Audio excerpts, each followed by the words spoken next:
భద్రాచలం శ్రీ సీతారామచంద్ర స్వామి ఆలయంలో అన్నదానం, ప్రోటోకాల్, వస్త్రాల సమర్పణకు డిజిటల్ సేవలను ఎమ్మెల్యే తెల్లం వెంకట్రావు, ఆలయ కార్యనిర్వహణ అధికారి రమాదేవి ప్రారంభించారు.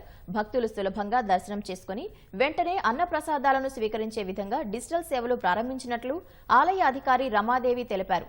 ప్రతి భక్తుడు తమ ముఖాన్ని డిజిటల్ కెమెరాలో చూపించి డిజిటల్ అన్నదాన టికెట్ పొందే విధంగా డిజిటల్ సేవను ప్రారంభించారు. దీంతో పాటు వీఐపీల కోసం ప్రోటోకాల్ విభాగానికి, భక్తులు స్వామివారికి సమర్పించే వస్త్రాల కోసం డిజిటల్ సేవలు ప్రారంభించారు. ఆలయ అభివృద్ధిలో భాగంగా అనేక సేవలను తీసుకొచ్చిన ఆలయ ఈవో భక్తులు అధిక సంఖ్యలో త్వరగా దర్శనం చేసుకునేలా అనేక ఏర్పాట్లు చేయడం అభినందనీయమని భద్రాచలం శాసనసభ్యుడు తెల్లం వెంకట్రావు అన్నారు. ఎంతో మంది భక్తులు వస్తే అంతమందికి అన్నదానం అందించే విధంగా ఈ సేవను తీసుకువచ్చామని ఈవో తెలిపారు. ఈరోజు అన్ని విధాలుగా మానిటరింగ్ చేసుకుంటూ ఈరోజు డిజిటలైజేషన్ ఎలా అయితే చేశామో అన్ని విధాలుగా మానిటరైజేషన్ చేసుకుంటూ భద్రాచలంని డివోటర్స్ని ఎలా అయితే అభివృద్ధి మనం వచ్చిన వాళ్ళని ఎలా రిసీవ్ చేసుకుంటే ఎలా అయితే అట్రాక్ట్ చేస్తారనే దాన్ని మేడం గారు కూడా చాలా వరకు స్ట్రీమ్లైన్ చేశారు.